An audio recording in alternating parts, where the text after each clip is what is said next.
إن الحمد لله والصلاة والسلام على خير خلق الله أما بعد فأعوذ بالله من الشيطان الرجيم بسم الله الرحمن الرحيم واتقوا فتنة لا تصيبن الذين ظلموا منكم خاصة. سامعین مکرم،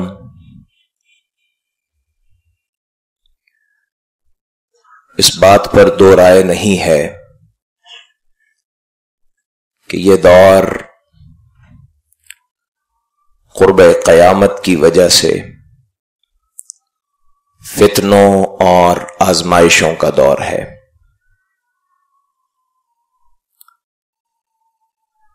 اور اگر جناب رسالت مآب صلی اللہ علیہ وسلم کے فرامین کو سامنے رکھا جائے تو آپ کا یہ ارشاد بڑا واضح ہے. ان بین ایدیکم فتنا کقطع اللیل المظلم. میں یہ دیکھ رہا ہوں کہ تمہارے سامنے فتنے رونما ہونے والے ہیں، اور ان فتنوں کی حالت ایسے ہی ہوگی جیسے تاریک رات کے ٹکڑے ہوتے ہیں. ان کی سیاہی، ان کی تاریکی ایمان کی روشنی پہ غالب آ جائے گی. یہ مفہوم ہے اس کا. فرمایا یصبح فیہا مؤمنا ویمسی کافرا. ایک شخص صبح ایمان کی حالت میں ہوگا لیکن شام ڈھلتے ہی دائرہ کفر میں داخل ہو جائے گا. وَيُمْسِي مُؤْمِنًا وَيُصْبِحُ كَافِرًا. شام کو بستر پہ جائے گا تو حالت ایمان سے ہوگا، اور جب صبح اٹھے گا تو اس کا ایمان کفر میں بدل چکا ہوگا. القاعد فیہا خیر من القائم. آپ نے فرمایا جو اس دور میں، ان حالات میں بیٹھا ہوا ہوگا وہ کھڑے ہونے والے سے بہتر ہے.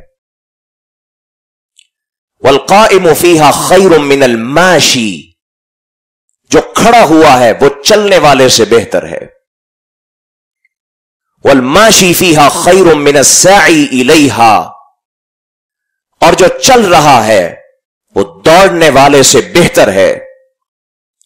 صحابہ کرام رضوان اللہ علیہ مجمعین نے یہ سوال کیا، امام کائنات اگر ان حالات سے ہم دو چار ہو جائیں، آپ کے شاگرد، تو ہمارے لیے کیا حکم ہے؟ امام کائنات صلی اللہ علیہ وسلم نے فرمایا کونوا احلاس بیوتکم. فتنے اتنے زیادہ ہوں گے، حالات ایمان اور عمل کے لیے اتنے کشیدہ ہو جائیں گے کہ میں تم سے یہ کہتا ہوں جس طرح تمہارے گھروں کی زمین پہ پڑا ہوا ٹاٹ کا کپڑا ہوتا ہے اور وہ تمہارے گھر کی زمین سے چمٹا ہوا ہوتا ہے، اسی طرح اپنے گھروں سے چمٹ جانا کہ کہیں یہ فتنے اور ان کی طوفانیاں تمہارے ایمان کو برباد نہ کر جائیں. اور اسی لیے رسول اکرم صلی اللہ علیہ وسلم نے فرمایا ان السعید لمن جنب الفتن.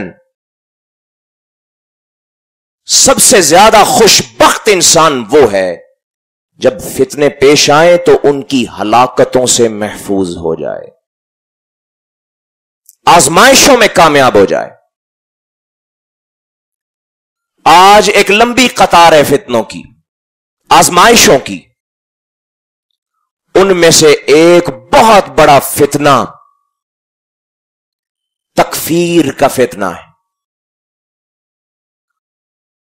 یہ لفظ کوئی زیادہ غیر معروف نہیں ہے. کم و بیش ہماری سوسائٹیوں کا ہر آدمی، ہر نوجوان، ہر بوڑھا اور عورت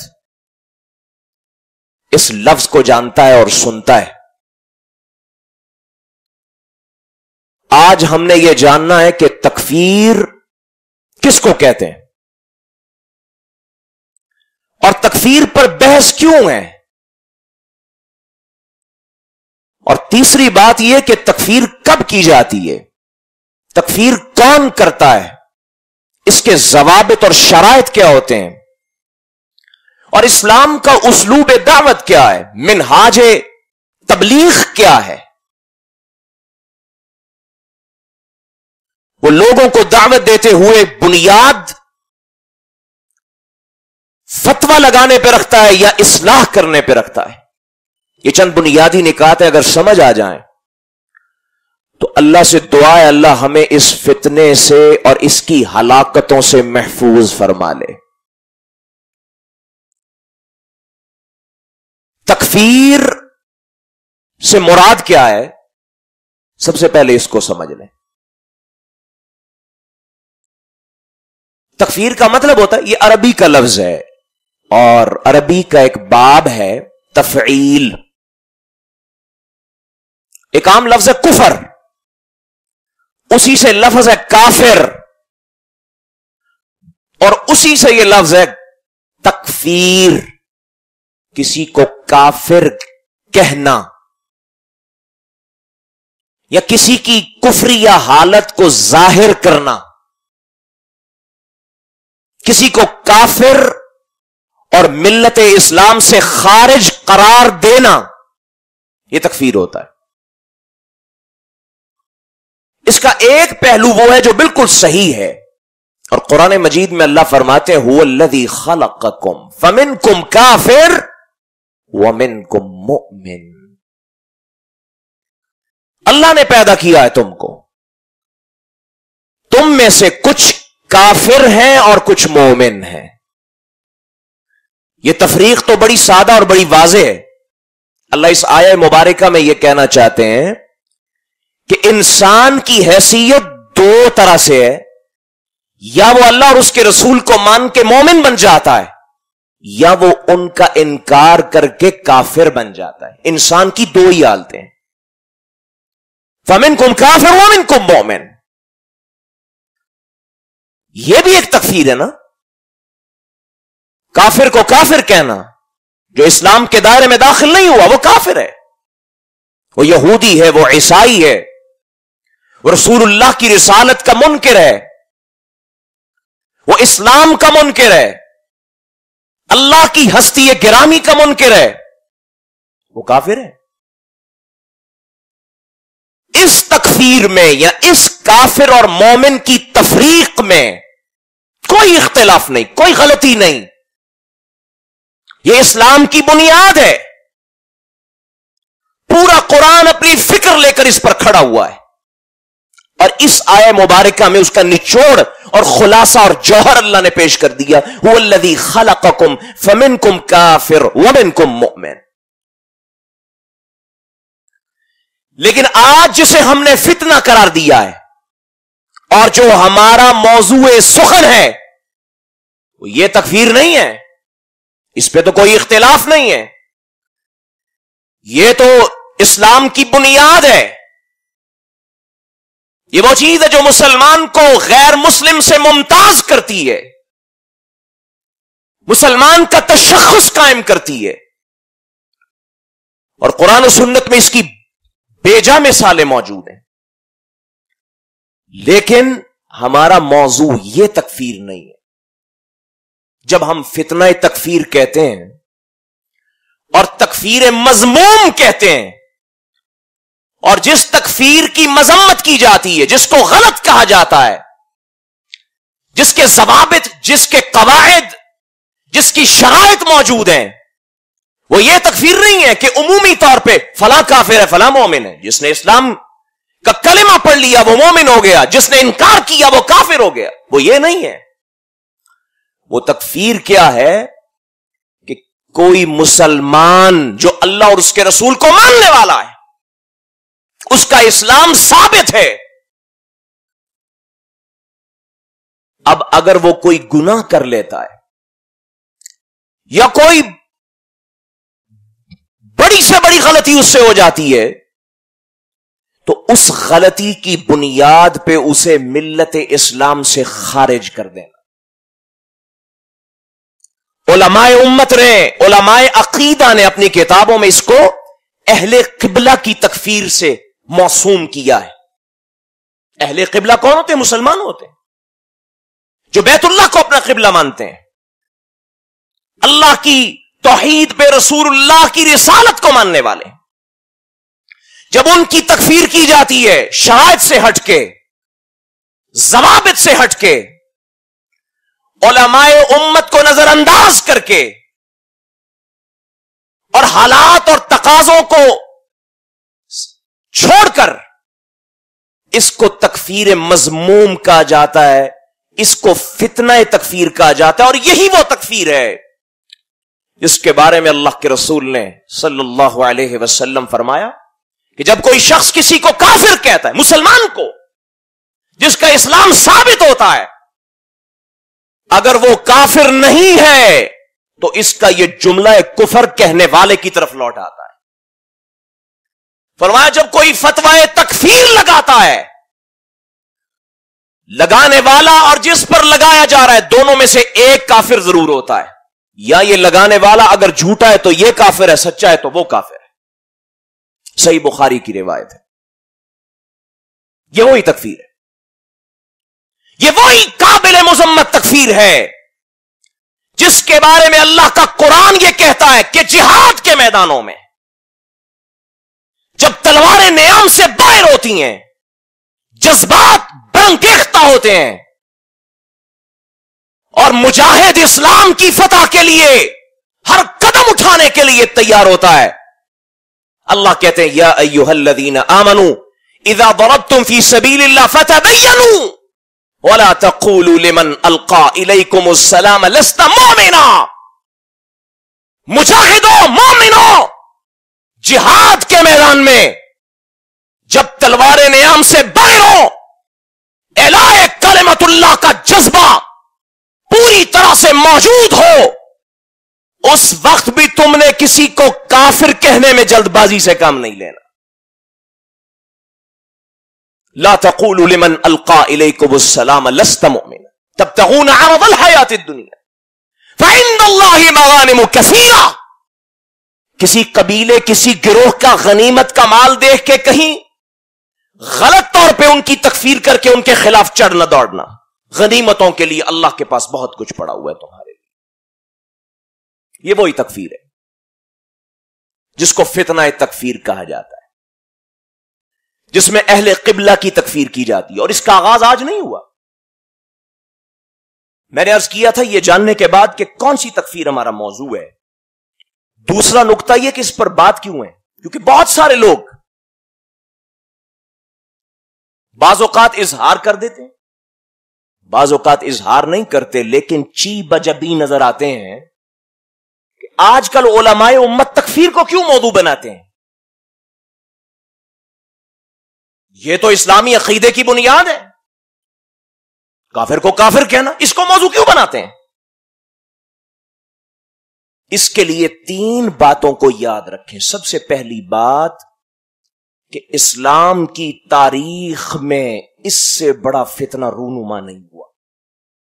اور یہ بات میں نہیں کہہ رہا، امام ابن تیمیہ رحمہ اللہ اپنے مجموع فتاوی میں یہ بات ذکر کرتے ہیں کہ سب سے پہلے اسلام میں جس بدترین بدعت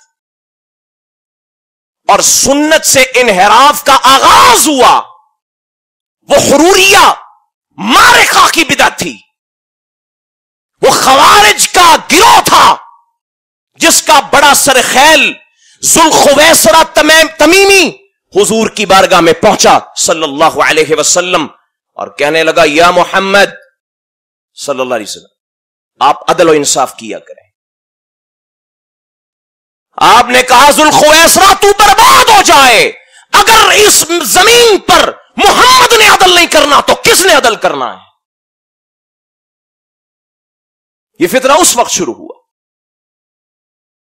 حضرت علی کو کافر کہا گیا،